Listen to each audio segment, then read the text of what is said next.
It starts not with a push, but with a pull. The most powerful pull you have ever felt. It feels like you have finally been seen, understood. Every word they speak seems to resonate with a frequency you didn't even know you were broadcasting. This person appears flawless, attentive, and completely enamored with you. You tell yourself this is real. This is the love you always deserved. But this is not love. This is the seductive beginning of a psychological trap. You are stepping into a cycle so predictable, so clinically mapped out, that psychologists have named its exact stages. But you cannot see the map when you are standing inside the maze. By the time you realize you are lost, the exit will have vanished. This is the anatomy of a gaslighting relationship. 3 stages designed to dismantle you from the inside out. The idealization, the devaluation, the discard. If you are here because you want to understand the hidden patterns that drive human behavior, or because you have felt the strange confusion of a relationship that turned your reality upside down, then you are in the right place. This channel exists to reveal the darker mechanics of the human mind, to give you the language for what you have felt but could not name. Do not look away. The first stage is the most dangerous because it feels like safety. Stage 1 is not darkness, it is blinding light. This is the phase known as love bombing. It is a calculated storm of affection, attention, and validation that hits you with the force of a tidal wave. The gaslighter does not simply compliment you. They define you. They tell you who you are, and their version of you is perfect. You are the most intelligent person they have ever met. You have a soul that is rare in this world. They mirror your deepest desires and your most hidden dreams. If you have ever felt like no one truly understood you, this person will seem to read your mind. And this is precisely the trap. Love bombing is not generosity. It is data collection. Every word you speak, every story you tell about your past pain, every insecurity you casually mention is filed away. They are building a complete psychological profile of you so they can become your ideal partner. They create a role and they play it better than anyone you have ever met. The gifts are extravagant. The future is promised. They talk about your wedding on the second date. They tell you they have never felt this way before. They want to spend every waking moment with you. It feels intoxicating. But there is a subtle poison in this perfection. The attachment theory tells us that the way we bond as adults is heavily influenced by our earliest relationships with caregivers. If you have an anxious attachment style, meaning you crave closeness and fear abandonment, the love bomber's intensity feels like a rescue. They fill the void you have always carried. If you have a secure attachment, you might feel overwhelmed at first, but their persistence chips away at your defenses. They frame your hesitation as a fear of intimacy. They say, "Why can't you just let yourself be loved?" This question is manipulation. It forces you to doubt your own instincts. You begin to think that your discomfort is a flaw in you, not a red flag in them. This stage is also an accelerated intimacy trap. They push for serious commitment within weeks. They want you to cancel plans with friends. They want you to see them as your only source of happiness, and crucially, they are testing you. They observe how much you are willing to give up. They measure your boundaries. And every time you say yes to their demands, you are unknowingly teaching them that you can be controlled. The idealization phase is not about you. It is about the reflection they need you to be. When that reflection starts to shatter, the real relationship begins. Stage 2 is where the foundation cracks. This is the devaluation phase, and it is the longest and most confusing part of the cycle. The affection does not vanish overnight. It erodes, slowly, subtly, in ways that make you question your own perception. The compliments become fewer.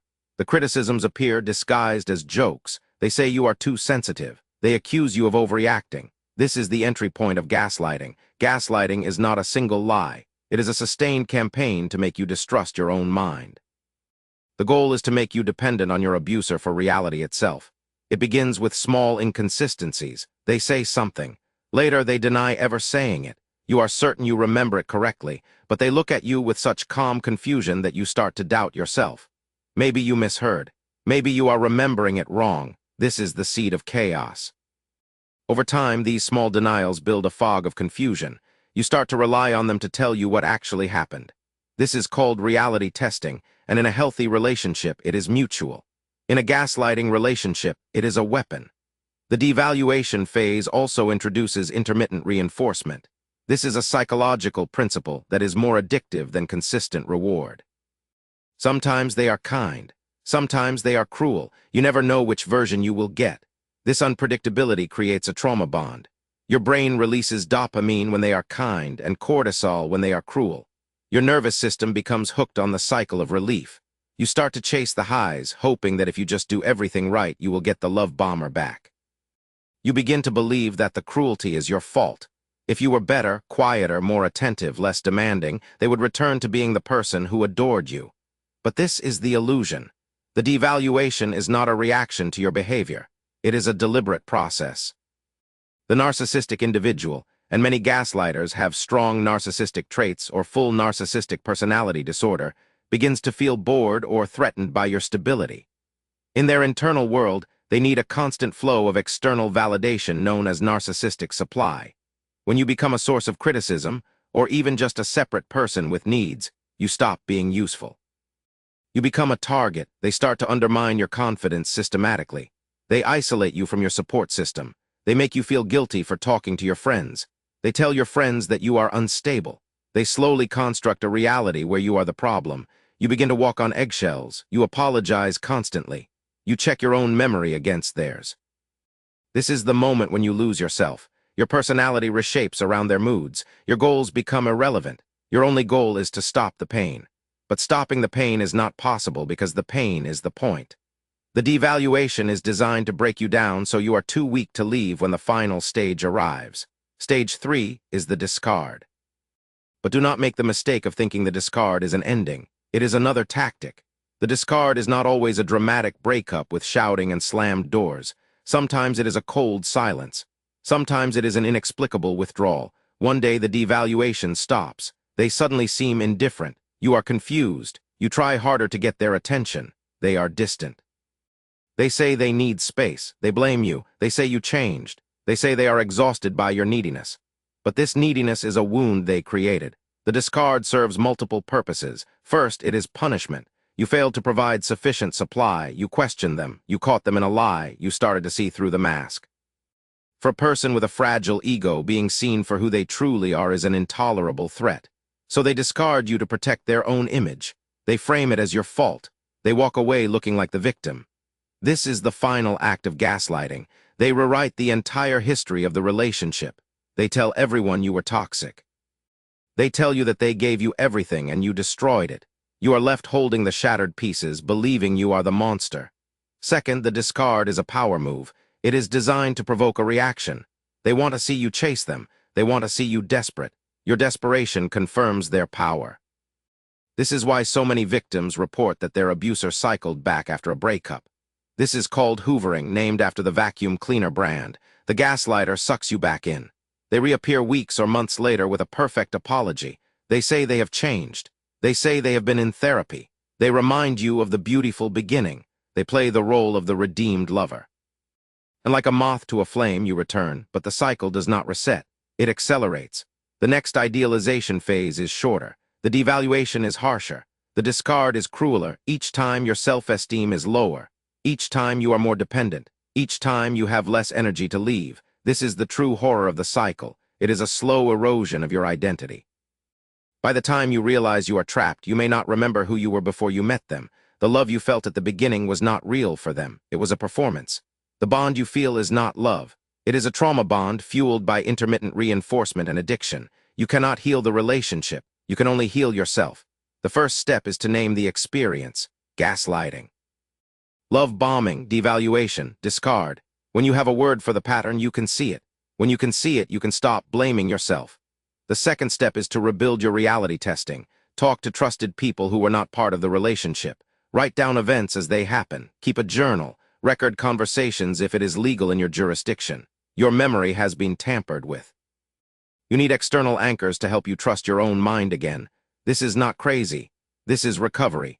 The third step is to go no contact. This is non-negotiable. You cannot heal a trauma bond while continuing to receive intermittent reinforcement. Every text, every call, every social media check resets the addiction. Block them. Delete them. Do not explain yourself. An explanation gives them an opening to negotiate. Closure is not something they give you. Closure is something you give yourself when you choose to walk away and never look back. The fourth step is to understand that the person who hurt you is not capable of change in the way you hope. Narcissistic personality disorder and severe gaslighting behaviors are deeply ingrained. The empathy you expect from them does not exist in the way you feel it. This is not a judgment. It is a fact. Holding onto the fantasy that they will become the person you met in stage 1 is a prison. You must grieve the person you thought they were. That person never existed.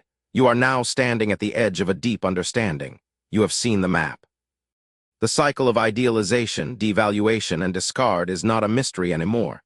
It is a pattern, and patterns can be predicted. Patterns can be avoided. The real power is not in changing them. It is in recognizing the pattern early enough to walk away before the fog settles over your mind. This is the reason you seek this knowledge. This is why you watch content about the darker side of human psychology. You want to understand the mechanisms that operate beneath the surface of everyday interaction. You want to protect yourself. You want to protect the people you care about. And you want to know that you are not alone in having felt this confusion. If this is what you seek, then you have found a place that will not shy away from the truth. This channel is a library of hidden patterns. It is a guide to the mechanics of manipulation, the architecture of dark personalities, and the silent biases that shape your decisions without your permission. Every video is a tool. Every explanation is a defense. If you want to keep building your mental armor, if you want to see the invisible strings before they are tied around your wrists, then make the choice to stay. Subscribe, not because we ask, but because you know that understanding these patterns is the only way to stay ahead of them. Your mind is your territory. Defend it.